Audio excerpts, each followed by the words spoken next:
Famonjena ho an'izao tontolo izao. Famonjena ho an'izao tontolo izao. Ny fiangonana kristianina miara-mivavaka dia manolotra ho anao. Toriteny, fampianarana, fampahirizana, vavaka fanafahana ary indrindrindrindra fijoroana vavolombelona maro isan-karazany. Arainao isan'andro eto amin'ity chaîne YouTube ity. Koa manasanao ary anaraka tsy tapaka izany, azadiny manisy j'aime, miabonné ny page ary indrindrindrindra manaparitaka na manao partage amin'ireo namantsika rehetra any ambadika any. Famonjena ho an'izao tontolo izao. Famonjena ho an'izao tontolo izao.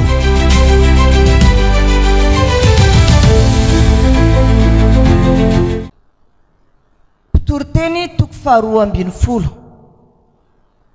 Averiko ihany toriteny toko faharoa ambin'ny folo manomboka amin'ny andininy fahafito.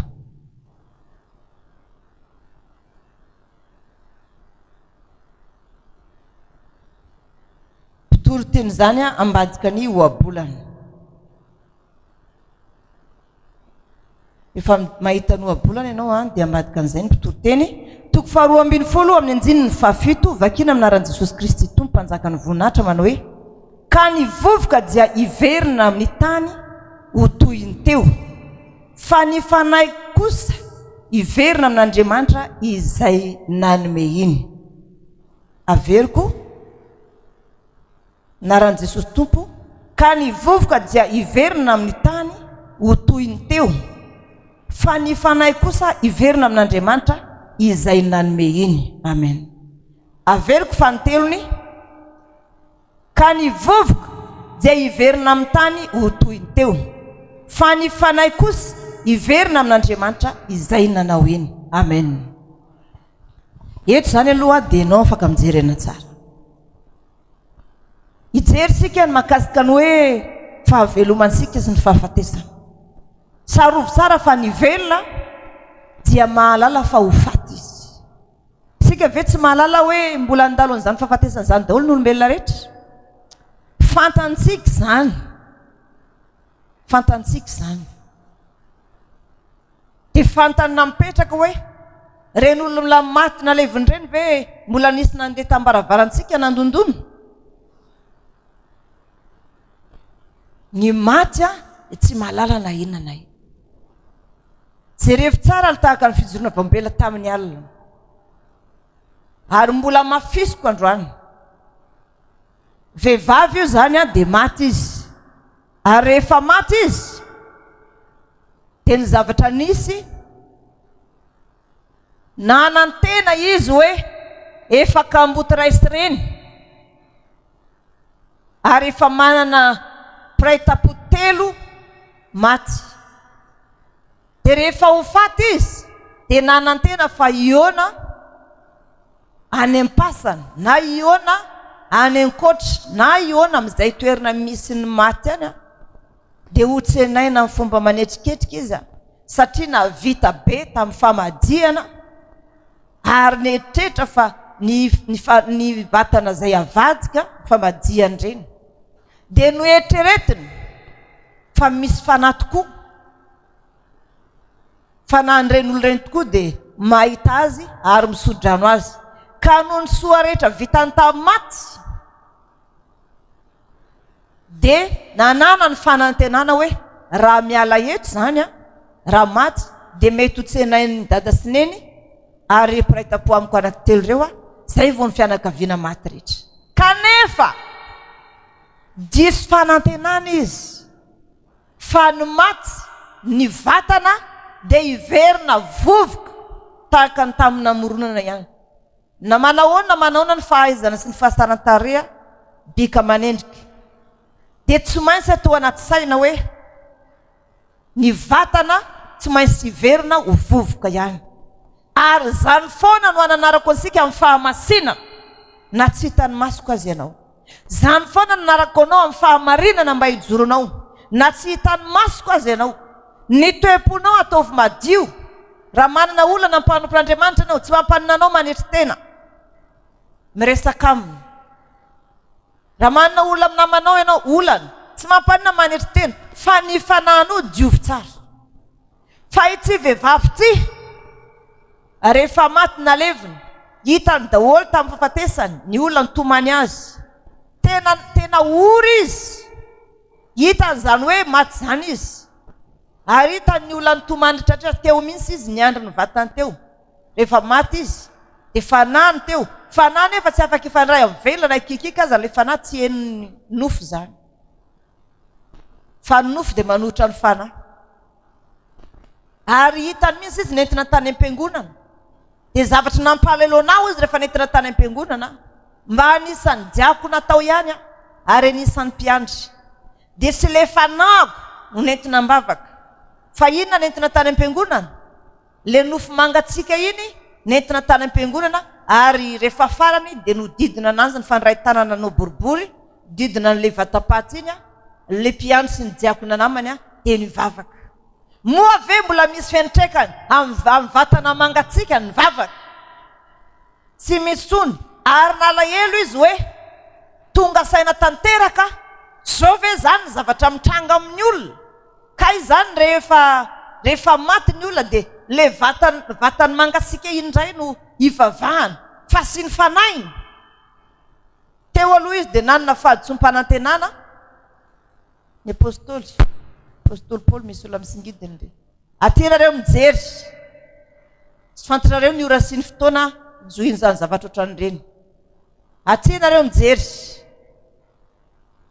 de zao ny zavatra misy asio tehaka ray aloha tehaka ray tehaka telo zay zao ny zavatra misy ny ora sy ny fotoana ialanao aty de tsy fantatra haka ianao angovotra ny amin'ny tenin'Andriamanitra haka ianao tena ankatoa ny tenin'Andriamanitra fa isika eto de tsy misy tenin'Andriamanitra ahodikodina na olakolaka zany eto fa ny marina misy tonga de tenenina mitandrina le olona tsara tsy mitandrina izy tsy maintsy mbola hotratra izy eny amin'ny farany raha misy aza piraita-po aminao manafotoana anao aza atao manakana anao hivavaka zany fa mivavaha foana ianao samy mivavaka eo de samy manadiony fona eo anatrehan'ny tompo zoky ianao raiso ny andraikitra sy ny adidy fezo daholo zay zavatra azo nofezina eo amin'ny fianakaviana fezo fa zao ny zavatra misy zaho izy manavita tsilika mitao anatin'ny fiangonanay za manambola ary tena mavita manome anapitra isany nefa rehefa maty za de le vata mangatsika indray le anaty vatapaty indray no nivavahany zareo teo lasaka andranomasony zareo ny vavaka fa ny fanaiko zay mangetaetan'Andriamanitra tsy mba nahazo vavaka intsony de nanaraka ny vatapaty iny hatramin'ny farany izy hatramin'ny fandevena jereny nefa levina ao anatina trano izy de misy reny faty le atao anatina anirotra reny jerevany nefa ny papany sy mamany zay vao nyfonosina tamin'ny famadiana ozongozony oatra zao fa tsy mamaly tsisy fanahina de iray intsony tany ampasana mandainga daholo ny olona miteny hoe misy razana zany de fomba fiteny hoe itsya trano razanay taloha zany hoe tranony olona taloha zay efa maty itsya de fiangonan-drazana fiangonana olona tamin'ny taloha mbola tsy nala fahamarinana zany le hoe andrazana itsy ny fahasan-drazanay fahasana naorina ianao mbola tsy teo kanefa zany de mitombona hoe fahasan-drazanay io satria tao daholo ny olona razanay taloha hatramin'ny bebeny bebenay dadabe ny dadabe ao daholo de azo lazay hoe fahasan-drazana fa tsy mijika akory hoe mbola misy fanahin'olona ao fa araka ny voalazany baiboly teo de milaza izy hoe narany Jesosy tompo ka ny vovoka dia hiverina amin'ny tany ho toyny teo fa ny fanahy kosa hiverina amin'Andriamanitra izay nanome iny amen raha maty zany tsy vivavy ty de tena ny varaontsana tanteraka diso fanantenandra za ve mba nandany vola tamin'ny famadiana ihany miantoka lamban'olona be de be zay piraita-po atao mitovy ny akanjo za tena miantoka misy hoe ny olombe atao mitovy ny akanjo rehefa manao trano ipetrahana faty reny za tena mafoy mividy tolona sy ny isan-karazany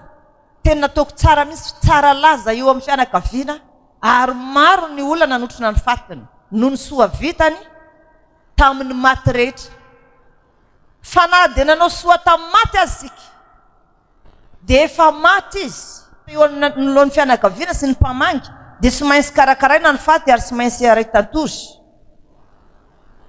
fiaretantory azy dia tsy fantatra satria atahorana sao dia mbola velona izy fa ny zavatra mitranga kosa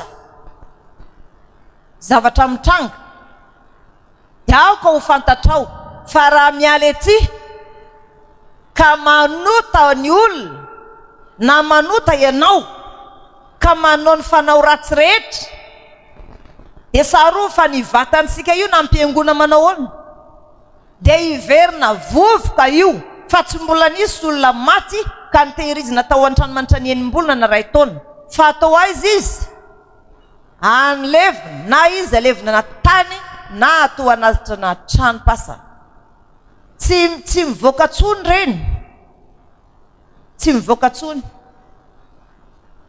iny efa fahatorana impito iny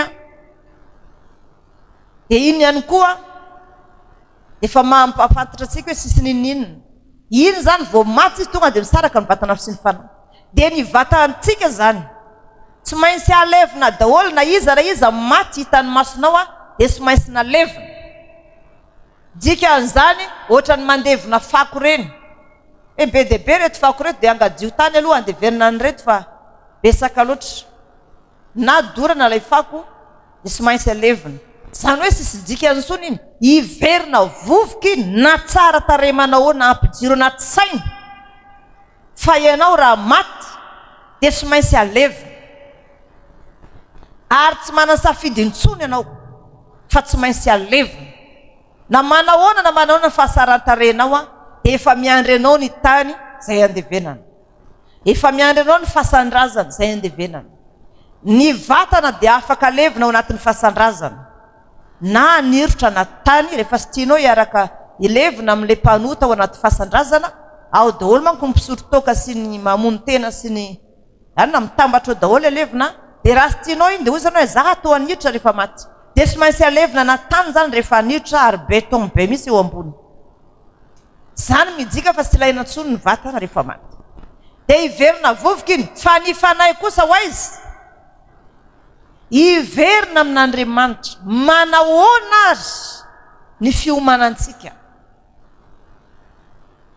fa io vatanao io ody vovoka ianao ary hiverina vovoka indray ary rehefa hatramin'ny adamasieva ka hatramin'izao rehefa maty ny olona sy maintsy alevina 3 andro ihany tazomana ny izy sy maintsy alevina fa sisy afaka mitazona ny mandritra ny hoe ray volana na ray taona zany fa sy maintsy alevina izy ary rehefa alevina izy dia any tsy mbola nisy olona n'olo tena hoe maty ny vady ka zay raha ilevina aminy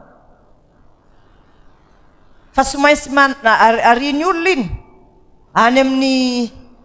any amin'ny faritany dia hoe andeha anaro izy zany hoe andeha arina ohatra ny manary fako manary an'iny tsisy dikany amin'ny olona tsony iny fa atao lalina be ny lavaka dia tazomina mitady le vatapaty dia tonga dia alasaka fotsiny dia tonga amin'izay ny rano be dia ao iny efa sisy dikany tsony fa ny fanahy izay verina amin'Andriamanitra ahoana ary fiheverantsika azy ndao amadika baiboly jerevantsika ny fiafaran'ny fanahy ao amin'ny apokalipsy 20 apokalipsy 20 amin'ny anjininy 2:20 apokalipsy 20 anjininy 2:20 apokalipsy 20 andininy 2:20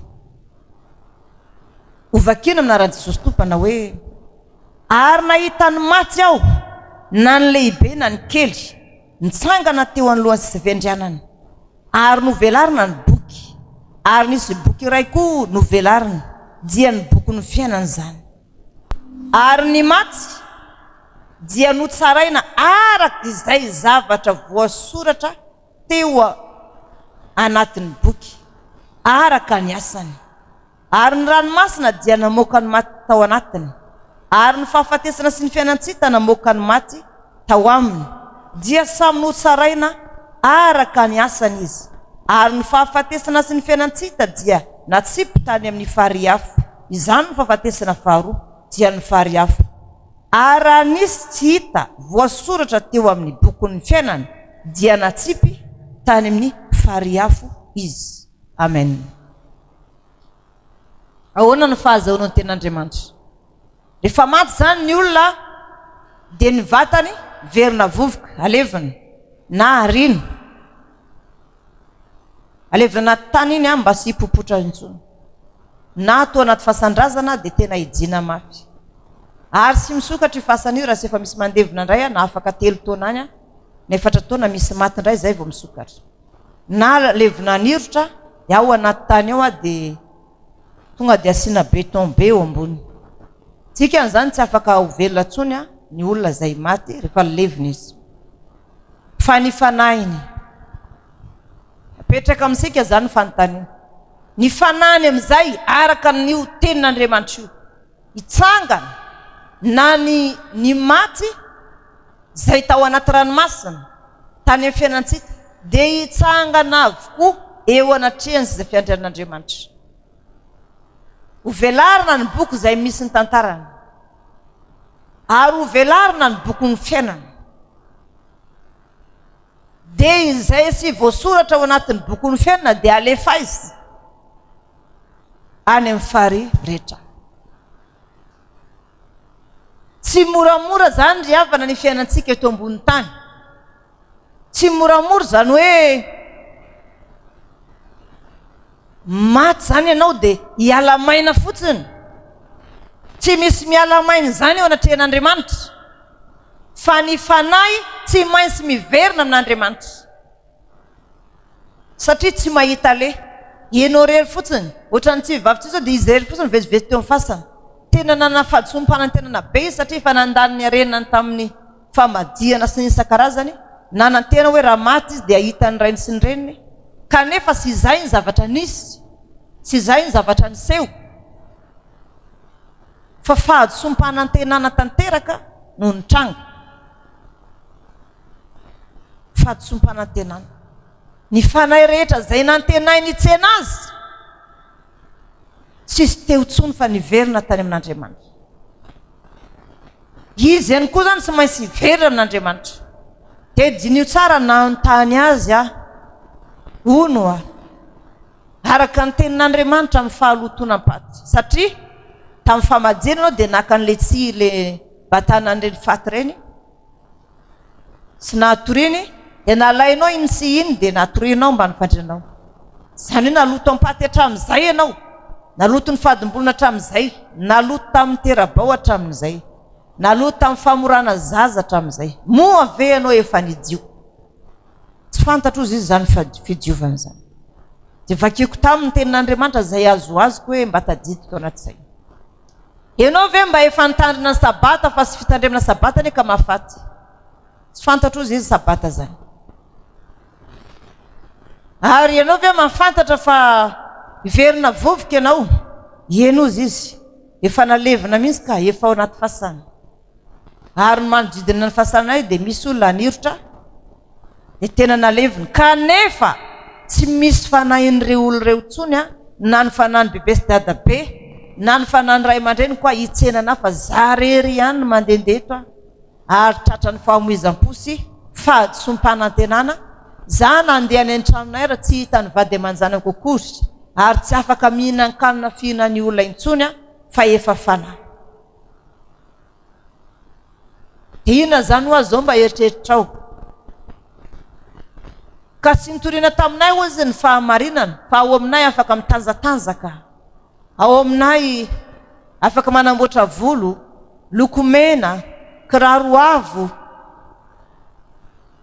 Ary tena raha ohatra ozy zany ka hoe manao akanjo lava dia sy maintsy misy daka ny mivaky kely eo amin'ny fe dia asiana bokotra kely dia lamosina voaka na eo amin'ny tratra dia asiana rojo sy kavina miaraka amin'ny lokomena sy ny manja maso dia iny entina mivavaka satria hoe tempolin'Andriamanitra dia mila karakaraina. Dia zany teny tamin'ny dia aiza zany le vatana no karakarainao efa nalevinao izy. Dia ahoana zany ny fanahinao io? Zavatra nataonao tamin'ny vatanao ihany ane no miatra amin'ny fanahinao e. Tenao io ve zany manantenao voavonjy?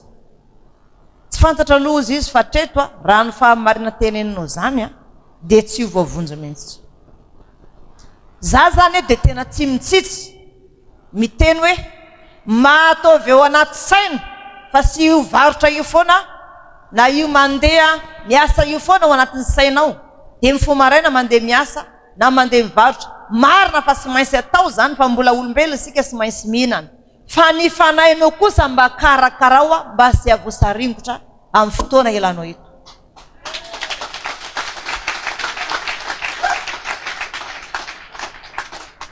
Isan'andro ianao zany dia tokony mametraka tsara hoe raha maty moa zany za ohatran'ilay olona teo ny anjery iny dia raha maty teo izy zany dia ahoana ny fieritreretanao zany?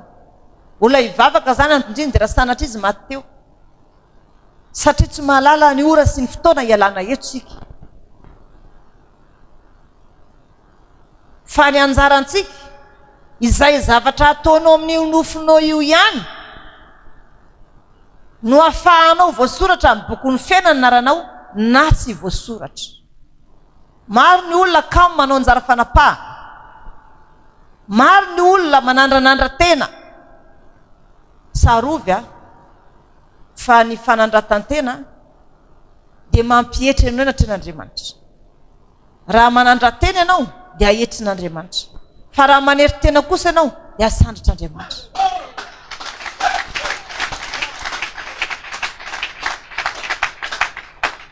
Manomboka zao esory aminao ny fiavokavonana, esory ny fakizitinana, fa tsy mavita kizitina zany tsony ianao rehefa fanahinao zay penimpenina tsy mahita zay ale. Tsy misy fianakavianao zany miandrenao any am-pasana, sisy fanandrazanao zany miandrenao any am-pasana, efa lasa daholo reny, na ho any amin'ny elo reny na ho any an-danitra dia efa lasa, efa niala tao. Ka raha maty ianao zany dia mandeha rery ianao. Fa ny faniriko tandremo ny didy folon'Andriamanitra, tandremo ny sabata, rehefa manao fanatitra homany tsara mihitsy. Ataovy lohalarina eo amin'ny fiainanao zany Jesosy Tompo zany, ataovy lohalarina amin'ny fiainanao zany Jehovah Andriamanitra ny Israely zany, ary da omeo daholo zay rehetra takian'Andriamanitra. Ataovy mafy ary ny tehaka ho an'ny Tompo.